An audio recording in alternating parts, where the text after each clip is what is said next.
우리 한 절씩 기도하겠습니다. 너희를 인도하는 자들에게 순종하고 복종하라.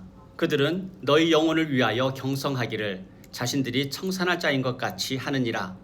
그들로 하여금 즐거움으로 이것을 하게 하고 근심으로 하지 말게 하라. 그렇지 않으면 너희에게 유익이 없느니라. 우리를 위하여 기도하라. 우리가 모든 일에 선하게 행하려 함으로 우리에게 선한 양심이 있는 줄을 확신하노니 내가 더 속히 너희에게 돌아가기 위하여 너희가 기도하기를 더욱 원하노라.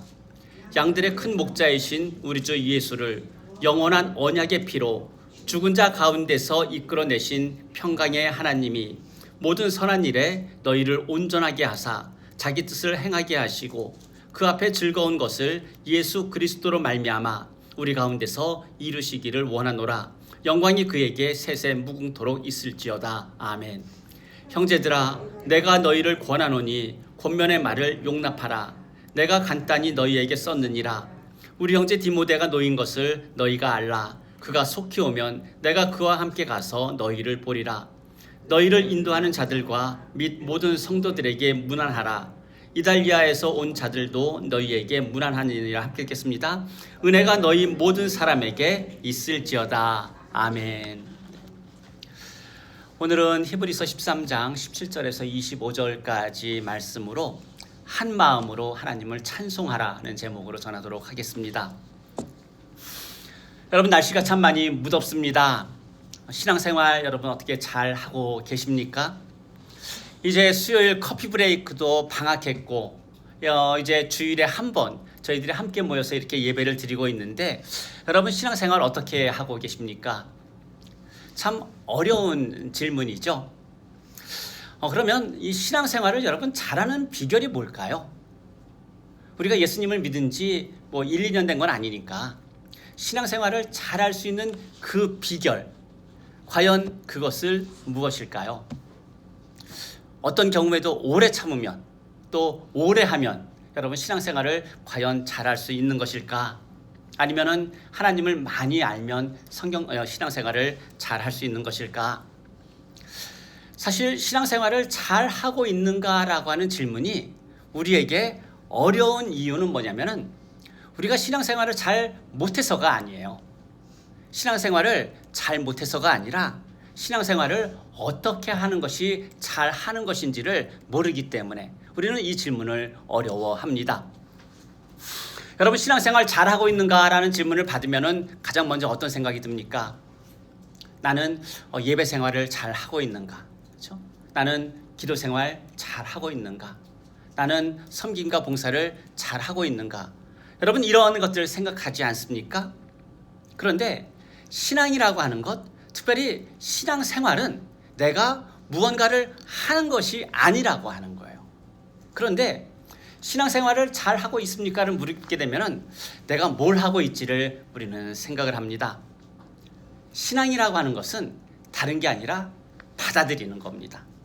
용납하는 것이고 인정하는 것, 바로 그것이 신앙생활의 비결이라고 하는 겁니다. 사도행전 2장 46절 47절에 초대교회 성도들의 신앙에 대해서 이렇게 이야기합니다. 날마다 마음을 같이하여 성전에 모이기를 힘쓰고 집에서 떡을 떼며 기쁨과 순전한 마음으로 음식을 먹고 하나님을 찬미하며 또 온 백성에게 칭송을 받더라. 이렇게 말하고 있어요. 초대교회 성도들 성전에 모이기를 힘썼고 또 집집마다 돌아가면서 모여서 음식을 나누기에 힘썼던 사람들, 그 사람들이 여러분 초대교회 성도들이었습니다. 그렇다면 초대교회 성도들은 여러분 신앙생활을 그러면 잘 하고 있었던 것일까? 여러분 어떻게 생각하십니까? 초대교회 성도들이 신앙생활을 했다고 말할 수 있는 그 이유가 그들이 모이기에 힘썼고 음식을 나누기에 힘썼기 때문에 그들이 여러분 신앙생활을 과연 잘했다고 우리는 말할 수가 있는 것일까? 물론 적어도 우리보다는 신앙생활을 훨씬 더 잘했을 겁니다. 하지만 초대교회 성도들이 신앙생활을 잘한 그 이유는 성전에 모이기를 힘썼기 때문도 아니고 집집마다 모여서 음식을 나누었기 때문도 아니에요. 그들이 집이든 어디든 마음을 같이 하려고 했기 때문이에요. 이 사도행전 2장에 보게 되면 초대교회 성도들이 온 세상 사람들로부터 칭송을 받았다라고 여러분 말씀하고 있어요. 그 칭찬을 받은 이유가 뭘까요? 마음과 생각이 사람들이 다 다름에도 불구하고 그들이 하나님을 찬송하는 일에 마음을 같이 하려고 힘썼기 때문이에요. 세상에서는 마음이 다르면 어떻습니까? 생각이 다르면 어떻습니까? 더 이상 관계를 하지 않습니다. 그런데 그리스도인을 보니까 분명히 생각도 다르고 마음도 다르고 살아가는 모습도 다른데 저들이 하나님을 찬송하는 일에 마음을 같이 하고 있다라고 하는 거예요. 그 일 가운데 힘썼다라고 하는 이야기입니다. 그렇기 때문에 초대교회 성도들은 온 세상 사람들로부터 칭송을 받았다라고 성경에는 그렇게 기록이 되어 있습니다. 어느 조사에 의하면은 그리스도인 중에 3분의 2가 출석하는 교회에 불만이 있다라고 말하고 있어요. 여러분, 3분의 2가 불만이 있다고 이야기를 합니다. 특히 교회가 작을수록 그 비중이 훨씬 높다고 말씀합니다. 여러분, 이 조사가 사실이라면 오늘 성도님들이 다 나와 출석하지는 않으셨지만 저희 교회 성도님들을 다 이제 이렇게 파악해 보게 되면은 저희 가정을 포함해서 총 18분이에요. 그러면 18분의 3분의 2면은 여러분 몇 명일까요? 네, 대략 한 12명 정도 되겠죠. 네. 12명. 여러분 어떻게 생각하십니까? 이 조사가 바르게 잘 되었다고 생각하십니까? 아니면 그럴 리가 없어 그렇게 생각하십니까? 네. 저는 이 조사가 잘못되었다고 생각하는 사람 중에 하나입니다. 왜 잘못되었냐면 출석하고 있는, 섬기고 있는 그 교회에 대해서 불편한 마음을 가지고 있는 사람들은, 어딘가 만족하지 못하는 그런 마음을 가지고 있는 사람들은 100명 중에 100명이라고 하는 거예요. 여러분 그렇지 않습니까? 모든 것에 다 만족하십니까? 그렇지 않아요. 우리는 어느 한 부분인가는 나의 마음에 들지 않는 부분이 있어요. 그래서 저는 이 조사가 잘못되었다는 그 생각을 합니다. 왜냐하면 우리는 마음과 생각이 다 다른 사람들이에요. 여러분 세상에 살면서 여러분하고 마음과 생각이 같은 사람 만나신 적 있습니까? 이 세상에는 여러분 존재하지 않아요. DNA도 여러분 같은 사람이 한 명도 여러분 없습니다. 그러면 부부는 여러분 어떻습니까? 부부는 항상 마음이 같습니까? 달라도 여러분 너무 다르지 않습니까? 마음과 생각이 같은 그런 배우자를 만나는 일은 기적이 있어도 일어날 수가 없는 일이에요. 왜냐하면 우리는 다 누구나가 그 마음과 생각이 다 다른 사람들이기 때문입니다. 그런데 우리는 어떤 마음이 있습니까? 나의 배우자가 내 마음과 같았으면, 내 생각과 같았으면, 여러분 이런 마음을 갖고 살아갑니다. 그러면 부모와 자녀는 여러분 어떻습니까? 부모와 자녀는 마음이 같습니까? 우리 이런 말 하죠. 내 아들이지만 누구 아들인지 모르겠어. 네. 왜 그 말 할까요? 다르기 때문이에요. 부모와 자식 간에도 그 마음과 생각이 다를 수 있기 때문에 이런 말들을 합니다. 그래서 특별히 교회 안에서 나하고 생각도 다르고 마음도 다르다. 여러분 안심하시기 바랍니다. 정상이라고 하는 그런 이야기입니다.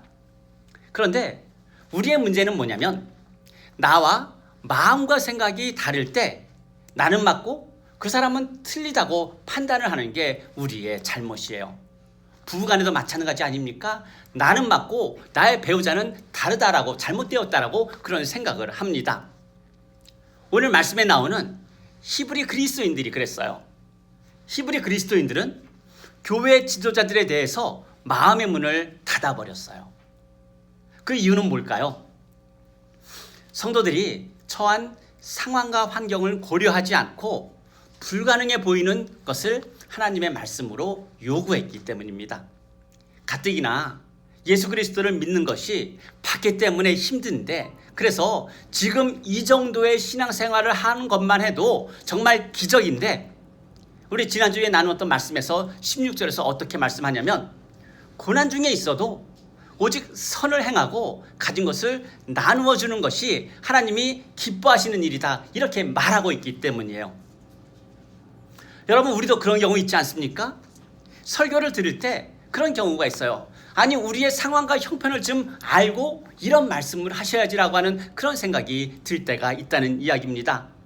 가뜩이나 어렵고 힘든데 형제까지 살피라고, 가진 것을 나누어 주라고 말하는, 즉 먹고 사는 일도 힘든데 가진 것을 나누어 주라고 말하는 그 말을 들을 때 우리는 나의 상황과 형편을 전혀 고려하지 않고 말하고 있다는 그런 생각을 할 수가 있습니다.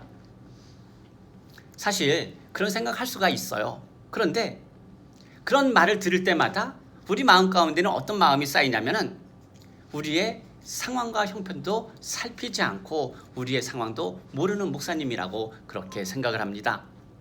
그런데 여러분, 한편으로서 목회자로서의 고민은 뭐냐면, 당연히 성도님들이 하나님의 말씀을 듣는데 오히려 그것이 상처가 되면 안 되는 일이에요. 그럼에도 불구하고 목회자는 또 어떤 책임이 있냐면 하나님의 말씀 그대로 전해야 되는 그런 책임과 고민이 있어요. 그래서 이런 말씀을 드리면 혹시 성도님들 중에 상처를 받으시는 분이 있지는 않을까, 그런 염려하는 마음이 있는데 그래도 전해야 되는 책임이 있기 때문에 전할 수밖에 없다라고 하는 그런 말씀입니다. 오늘 히브리서 기자는 그런 상황 가운데 놓여있는 히브리 교회 성도들에게, 즉 특별히 교회의 리더에게, 마음의 문을 닫은 성도들에게 17절에서 이렇게 말씀합니다.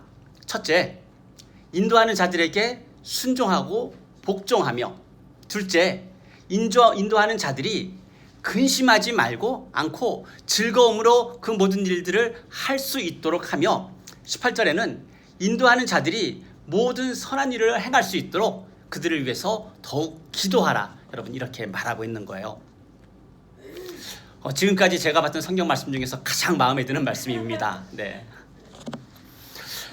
히브리 그리스도인들의 사정을 모르기 때문에 이렇게 말하는 것이 아니에요. 그 사정은 알지만 하나님이 기뻐하시는 것이 무엇인지 성경에서 분명히 말하기 때문에 히브리 교회 목회자들은 그렇게 말할 수밖에 없었다는 이야기입니다. 형제자매가 여러분 마음을 같이 하는 것처럼 여러분 선하고 아름다운 것은 여러분 없습니다. 또한 마음을 같이 하지 못하는 것이 성도에게, 우리 자신에게 얼마나 해로운지도 우리는 잘 알고 있다는 이야기입니다. 사실 이 편지를 쓰고 있는 히브리서 기자, 그 목회자도 참 많이 힘들었을 거예요. 그래서 18절과 19절에서 어떻게 말합니까? 우리를 위해서 좀 기도를 좀 해달라고 이야기합니다. 또 19절에서는 어떻게 말합니까? 그냥 기도하지 말고 더 열심히 기도해달라고 그렇게 간구하고 부탁을 하고 있습니다. 무슨 말일까요? 성도님들의 삶도 힘들지만 목회자들에게도 어려움이 있다는 그런 이야기를 하고 있는 겁니다. 그런데 그 다음에 히브리서 기자는 마지막으로 히브리 교회 성도들을 위해서 이렇게 기도합니다. 양들의 큰 목자이신 우리 주 예수를 영원한 언약의 피로 죽은 자 가운데서 이끌어내신 평강의 하나님이 모든 선한 일에 너희를 온전하게 하사 자기 뜻을 행하게 하시고 그 앞에 즐거운 것을 예수 그리스도로 말미암아 우리 가운데서 이루시기를 원하노라. 이런 성도들을 위해서 이런 기도를 지금 하고 있는 거예요. 히브리서 기자가 지금 기도하고 있는 것은 무엇입니까? 하나님이 성도들을 온전하게 하여 주시기를 기도하는 겁니다. 무엇을 위해서 기도할까요? 모든 성도들이 하나님의 기쁨이 되는 사람이 되도록 하기 위해서, 즉 모든 성도들이 하나님이 기뻐하시는 사람이 되기를 원하는 그런 기도와, 두 번째는 모든 성도들이 하나님이 기뻐하시는 일을 행할 수 있는 사람이 되기를 기도하고 있는 거예요. 그런데 히브리서 기자가 이렇게 기도하는 데는 근거가 있어요. 뭐냐면 20절에서 말하는 영원한 피의 언약, 영원한 언약의 피라고 하는 겁니다. 여러분, 이 영원한 언약의 피라고 하는 건 뭐냐면 히브리서 8장 10절에서 이런 언약을 하셨어요. 내 법을 그들의 생각에 두고 그들의 마음에 이것을 기록하리라. 나는 그들에게 하나님이 되고 그들은 내 백성이 되리라. 이 약속을 하셨어요. 그 다음에 히브리서 10장 16절에서 또다시 약속을 하셨습니다. 내 법을 그들의 마음에 두고 그들의 생각에 기록하리라 약속을 하셨어요. 여러분, 오늘 히브리 성도들에게 지금 이 히브리서 편지를 보내는 목회자가 기도하는 데는 근거와 이유가 있다는 이야기입니다. 하나님의 약속을 근거해서 기도하고 있는 겁니다. 여러분, 우리가 왜 기도해야 합니까? 우리가 기도하는 그 이유도 하나님의 약속이 있기 때문이에요. 하나님의 약속이 있기 때문에 우리는 기도합니다. 하나님의 뜻 안에서 구하는 자에게 주실 것이라고 말씀하셨고 약속하셨고, 찾는 자에게 찾아낼 것이라고 약속을 하셨고, 두드리는 자에게 문이 열릴 것이라고 하나님이 약속하셨으니까 우리는 우리의 삶에서 이것이 하나님의 뜻이라고 하는 것을 믿으면서 하나님께 구하고 찾고 두드린다라고 하는 이야기입니다. 만일 하나님께서 어떤 약속도 안 하셨는데 내가 찾고 구한다면 그것은 무엇을 위해서 구하는 것일까요? 하나님의 뜻이 아니라 내 뜻을 위해서 기도하는 거라고 하는 겁니다. 그런데 우리의 기도는 항상 거기에는 근거가 있어요. 바로 하나님의 말씀이고, 오늘 히브리서를 쓰고 있는 편지를 보내는 이 목회자도 그 말씀에 근거해서 히브리 성도들을 위해서 기도하고 있는 겁니다. 성경에 보게 되면 성도들을 온전하게 하시는 하나님의 많은 방법들이 나와 있어요. 첫째는 뭐냐면 하나님은 말씀을 통해서 성도들을 온전하게 하십니다. 디모데후서 3장에 보게 되면 모든 성경은 하나님의 감동으로 된 것으로 교훈과 책망과 바르게 함과 의로 교육하기에 유익하니 이는 하나님의 사람으로 온전하게 하며 모든 선한 일을 행할 능력을 갖추게 하려 함이라 말씀합니다. 또한 두 번째는 하나님은 기도를 통해서도, 성도들의 기도를 통해서도 성도를 온전하게 하십니다. 데살로니가전서 3장 말씀에 주야로 심히 간구함은 너희 얼굴을 보고 너희 믿음이 부족한 것을 보충하게 하려 합니다. 사도 바울이 이렇게 말하고 있는 거예요. 또 우리를 온전하게 하시는 그 하나님의 방법 세 번째는 뭐냐면 성도들의 섬김을 통해서 온전하게 합니다. 에베소서 4장에 어떤 사람은 사도로, 어떤 사람은 선지자로, 어떤 사람은 복음 전하는 자로, 어떤 사람은 목사와 교사로 삼으셨으니 이는 성도들을 온전하게 하여 봉사의 일을 하게 하며 그리스도의 몸을 세우려 하십니다. 말씀하고 있어요. 네 번째도 있습니다. 네 번째는 뭐냐면 성도들의 사랑, 긍휼 이러한 것들을 통하여서 다른 성도들을 온전하게 합니다. 갈라디아서 6장 1절에 형제들아 사람이 무슨 범죄한 일이 드러나거든 신령한 너희는 온유한 심령으로 그러한 자를 바로 잡고 너 자신을 살펴보아 너도 시험을 받을까 두려워하라고 말씀하고 있어요. 그리고 마지막으로 다섯 번째, 하나님은 우리를 고난을 통해서도 온전케 하시는 그런 하나님입니다. 그래서 사도 베드로는 베드로전서 5장에서 이렇게 말씀합니다. 모든 은혜의 하나님 곧 그리스도 안에서 너희를 부르사 자기의 영원한 영광에 들어가게 하신 이를 잠깐 고난당한 너희를 친히 온전하게 하시며 굳건하게 하시며 강하게 하시며 털을 견고하게 하시리라 말씀하고 있어요. 그 고난을 통하여서 우리를 온전케 하신다는 그런 말씀입니다.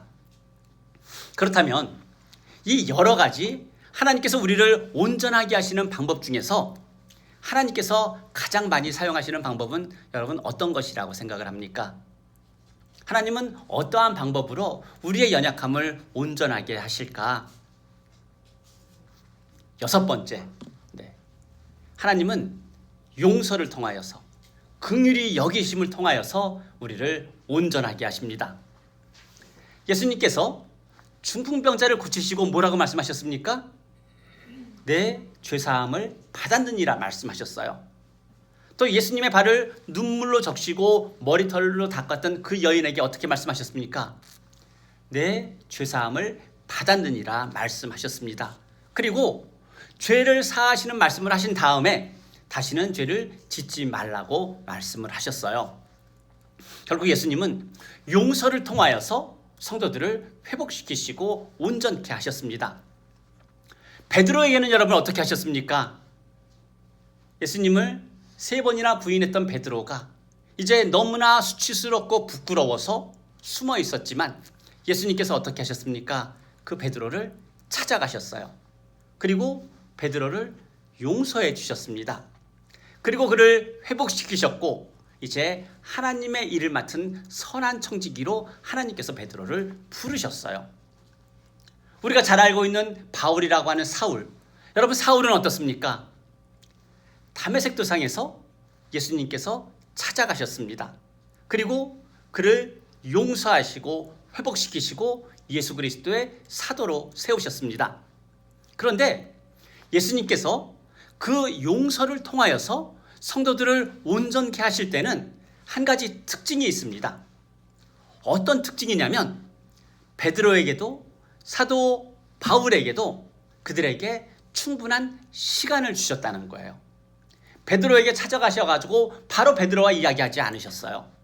아침도 만들어주시고 충분히 베드로가 스스로 준비할 수 있는 그런 시간을 예수님은 다 주신 다음에 베드로에게 물으셨습니다. 내가 나를 사랑하느냐?